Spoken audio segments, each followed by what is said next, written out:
اعوذ باللہ من الشیطان الرجیم بسم اللہ الرحمن الرحیم قل هو اللہ احد اللہ الصمد لم یلد ولم یولد ولم یکن له کفوا احد صدق اللہ العظیم۔ سورہ اخلاص ہے۔ احادیث میں اس سورت کی بہت فضیلت آئی ہے۔ ایک حدیث میں جناب نبی کریم صلی اللہ علیہ وسلم نے ایک موقع پر صحابہ سے یوں فرمایا، آؤ میں تم سب کو 1/3 قرآن سناؤں، یعنی 10 پارے قرآن سناؤں۔ صحابہ سارے جمع ہو کے جو موجود تھے، آپ صلی اللہ علیہ وسلم نے سورہ اخلاص سنائی، یعنی 1/3۔ اس سورت کے پڑھنے پر 1/3 قرآن پڑھنے کا ثواب ہے۔ اس لیے کہتے ہیں اپنے مرحومین کو سورہ اخلاص پڑھ کے بخش دیں۔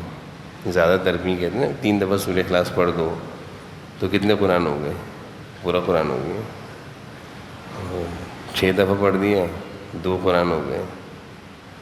یہ آسانی کے لیے، ویسے قرآن کی جو صحیح معنوں میں فضیلت ہے وہ تو پورا قرآن پڑھ کر ہی آئے گی، لیکن مختصر وقت میں کسی کو اگر ثواب پہنچانا ہو تو یہ آسان طریقہ ہے۔ اس کی اور بھی حدیث میں فضیلت آئی ہے۔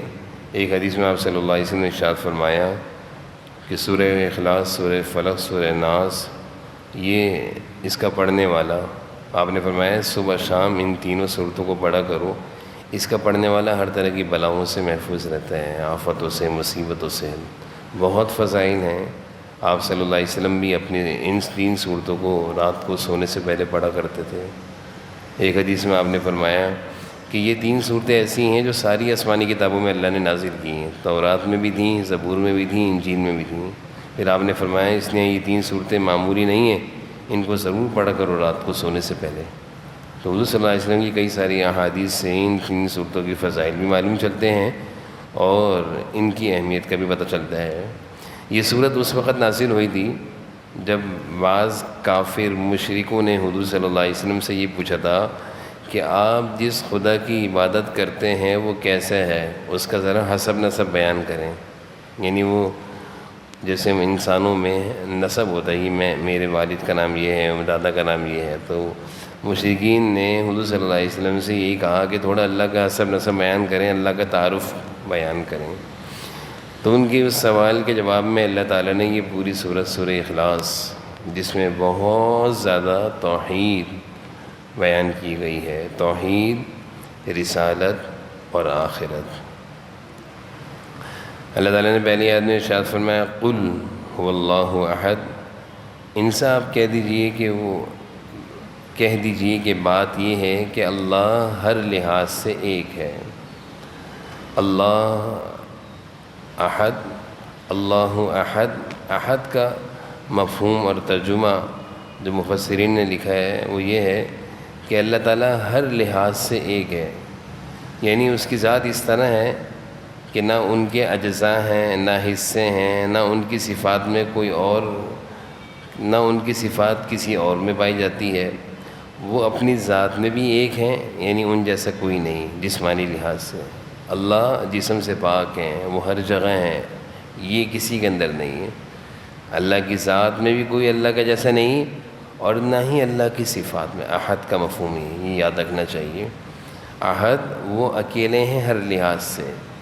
اپنی ذات کے لحاظ سے انسان کا جسم ایک جگہ کے ساتھ مخصوص ہے، کسی بھی چیز کی جسامت ہوتی ہے، اللہ جسم سے پاک، جگہ سے مخصوص نہیں ہے، جگہ سے پاک۔ اللہ تعالیٰ ہر جگہ ہے، تو اللہ تعالیٰ اپنی ذات میں بھی اکیلے، ان جیسا کوئی نہیں، احد۔ اللہ تعالیٰ کی صفات میں بھی کوئی ان جیسا نہیں ہے۔ وہ سمیع ہیں، جس طرح وہ سنتے ہیں کوئی نہیں سنتا۔ وہ ہر وقت ہر جگہ ہر ایک کی سن رہے ہیں۔ ہم ایک موقع پر آپ میری سن رہے ہیں، اوروں کی نہیں سن رہے۔ آپ لوگ اس وقت میری سن رہے ہیں، باہر والوں کی نہیں سن رہے، لیکن اللہ تعالیٰ ایک وقت میں سب کی سنتے ہیں، صرف انسانوں کی نہیں، ساری مخلوق کی، جانوروں کی، حیوانوں کی، سب کی سنتے ہیں۔ تو احد کا مفہوم یہ ہوا۔ قل هو اللہ، اس صورت میں اللہ کی وحدانیت اور توحید بیان کی گئی ہے، اس لیے سمجھنا چاہیے۔ ہم بہت پڑھتے ہیں اس صورت کو، مضمون کو دیکھ کے پڑھیں گے تو ہمارے اندر بھی عقائد اور عقیدہ، اللہ کی وحدانیت اور اللہ کے ساتھ کس طرح کا عقیدہ اور رکھنا چاہیے وہ ہمارے اندر پختہ ہوگا۔ تو احد کا مفہوم میں نے آپ کو بتایا کہ اللہ ہر لحاظ سے ایک ہیں، ذات کے لحاظ سے بھی، صفات کے لحاظ سے بھی۔ اللہ الصمد، دوسرا اللہ تعالیٰ بیان فرما رہے ہیں وہ ایسے ہیں اللہ، وہ ایسے ہیں صمد، سب ان کے محتاج ہیں، وہ کسی کے محتاج نہیں۔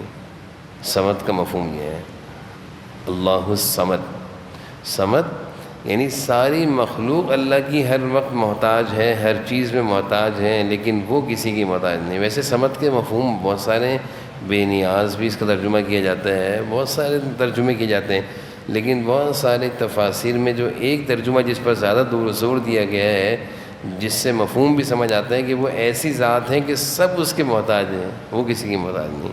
ہم اللہ تعالیٰ کی ہر وقت گھڑی محتاج ہیں، اللہ تعالیٰ ہمیں ہمیشہ اپنا محتاج بنا کے رکھے۔ ہم اللہ کے محتاج ہیں، اللہ ہمارے محتاج نہیں ہے۔ ہم اللہ کی عبادت کریں گے، ہماری لیے فائدہ ہے، اللہ کو تو کوئی فائدہ نہیں ہماری عبادت سے، کیونکہ ہم اللہ کی محتاج ہیں، ہمیں ضرورت ہے عبادت کی، عبادت کے ذریعے ہم اللہ کو راضی کریں۔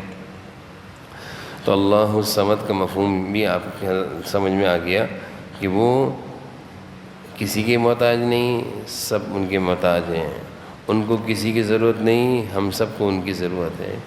لم یلد ولم یولد، یہ آیت کا ترجمہ مشرکین کے سوال کا جواب ہے، جو انہوں نے سوال کیا تھا نا کہ اللہ تعالیٰ کا نسب بیان کریں، کس کے بیٹے ہیں، ان حضرت کے اللہ کے بیٹے کون ہیں، اللہ تعالیٰ ان چیزوں سے پاک ہیں۔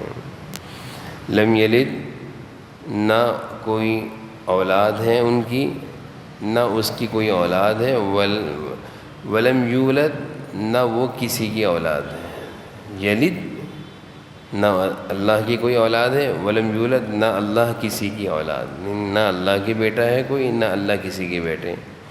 اللہ تعالیٰ ان چیزوں سے پاک ہیں۔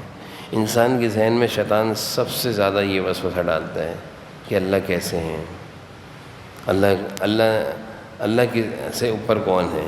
ہم انسان میں سوچتے ہیں میرے اوپر تو ابا ہیں، ابا سے اوپر دادا ہیں، اللہ تعالیٰ ہر لحاظ سے اکیلے ہیں۔ اللہ تعالیٰ کہ نہ کوئی اولاد ہے، نہ اللہ کسی کی اولاد۔ لم یلد ولم یولد، یہ انہی کی تردید ہے۔ ولم یکن لہ کفوا احد، اور اس کے جوڑ کا بھی کوئی نہیں، اللہ کے جوڑ کا، یعنی اللہ لم یکن لہ کفوا، کفوا مانے کوئی برابر، احد کوئی ایک بھی اللہ کے برابر نہیں ہے، اللہ کے برابر کوئی بھی نہیں ہے۔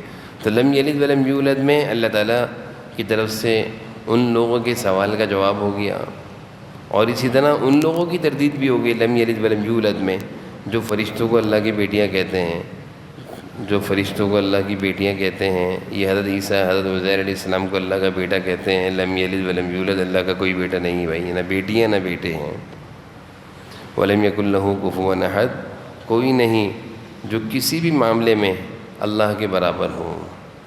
تو اس صورت کی ان 4 مختصر آیتوں میں اللہ تعالیٰ کی توحید انتہائی زبردست انداز میں بیان کی گئی ہے۔ سمجھنے کی بات ہے، اس صورت کے مفہوم کو سمجھنے کی ضرورت ہے کہ 4 مختصر سی آیتوں میں اللہ تعالیٰ کی توحید کو بڑا پیارا جامع انداز میں بیان کیا ہے۔ اب دیکھیں، پہلی آیت میں ان کی تردید ہے جو ایک سے زائد خداؤں کے قائل ہیں۔ پہلی آیت میں ان لوگوں کی تردید ہے جو ایک سے زیادہ خداؤں کے قائل ہیں۔ قل هو اللہ احد، اللہ کے سوا کوئی خدا نہیں ہے، احد، اللہ اکیلے ہیں، اس لیے ایک سے زائد خدا ماننے کی ضرورت نہیں ہے۔ تو پہلی آیت میں ان سارے لوگوں کی تردید ہو گئی جو کئی معبود بنا کر ان کی عبادت کرتے ہیں۔ دوسری آیت میں ان کی تردید ہے جو اللہ تعالیٰ کو ماننے کے باوجود کسی اور کو اپنا مشکل کشا اور اپنی ضرورت اور حاجت پورا کرنے کا سبب سمجھتے ہیں۔ بہت سارے لوگ ہیں جو کہتے ہیں اللہ بھی ضرورت پوری کریں گے، اور اللہ کے سوا بھی اللہ نے کچھ اختیارات دیے ہیں، ہم ان سے بھی اپنی ضرورت پوری کرائیں گے۔ تو دوسری آیت میں اللہ الصمد، یہ سب اس کے محتاج ہیں، سب اس کے محتاج ہیں، کوئی کسی کے اور وہ کسی کا محتاج نہیں، سب نے اسی سے مانگنا ہے۔ تو 2 چیزیں ہو گئیں۔ تیسری آیت میں ان لوگوں کی تردید ہے جو اللہ تعالیٰ کے لیے اولاد مانتے ہیں۔ لم یلد ولم یولد، کیسے عقیدہ بیان کیا جا رہا ہے، کیسے اللہ کے بارے میں زبردست قسم کے جامع انداز میں اللہ تعالیٰ کی توحید بیان کی جا رہی ہے۔ تو تیسری آیت میں ان سارے لوگوں کی تردید ہو گئی، اور چوتھی آیت میں ان لوگوں کا رد ہو گیا جو اللہ تعالیٰ کی صفات میں کسی کو برابر کرتے ہیں، مثلا مجوسیوں کا خیال یہ ہے، مجوسیوں کا عقیدہ یہ ہے کہ روشنیوں کا خالق کوئی اور ہے، اندھیرے کا خالق کوئی اور ہے، یعنی روشنیاں کسی اور کے حکم سے آتی ہیں، اندھیرا کسی اور کے حکم سے آتا ہے، بھلائی پیدا کرنے والا کوئی اور ہے، برائی پیدا کرنے والا کوئی اور ہے۔ یہ مجوسیوں کا عقیدہ ہے، یعنی اللہ تعالیٰ کے برابر وہ کچھ چیزوں میں دوسروں کو بھی شامل کرتے ہیں، تو ولم یکن لہ کفوا احد، اللہ کے برابر کسی بھی چیز میں کوئی شامل نہیں ہے، اللہ تعالیٰ اکیلے ہیں سارے معاملات کو چلانے میں۔ تو اس طرح اس مختصر صورت نے شرک کی تمام صورتوں کو ختم کر دیا، باطل کر دیا اور خالص توحید ثابت کری۔ اس لیے اس صورت کو سورہ اخلاص کہا جاتا ہے، اس لیے اس صورت کو سورہ اخلاص کہ خالص اللہ کی توحید سکھانے والی صورت۔ اللہ تعالیٰ کے ساتھ کس طرح کا عقیدہ اور ایمان اور توحید رکھنے کی ضرورت ہے وہ یہ بتائے گی صورت، یہ صورت بتائے گی۔ احد، اس جیسا کوئی نہیں ہے، احد اللہ کے سوا کوئی نہیں ہے، وہ اکیلے ہیں۔ صمد، اللہ کے ساتھ اللہ کے ماننے میں کسی اور کو ضرورت نہیں ہے، کسی اور کو اپنا ضرورت مند یعنی مانو کہ وہ میری ضرورت پوری گا۔ اللہ سب کی ضرورت پوری کرنے کے لیے اکیلے کافی ہیں۔ لم یلد لم یولد، اللہ تعالیٰ کی کوئی اولاد نہیں ہے، فرشتے ہوں بیٹے کوئی اللہ کی اولاد نہیں۔ ولم یکن لہ کفوا احد، اللہ کے صفات میں بھی کوئی اللہ کے ساتھ شامل اور شریک نہیں، وہ اکیلے ہیں۔ اللہ تعالیٰ ہم سب پہ اللہم صلی اللہ علیہ وسلم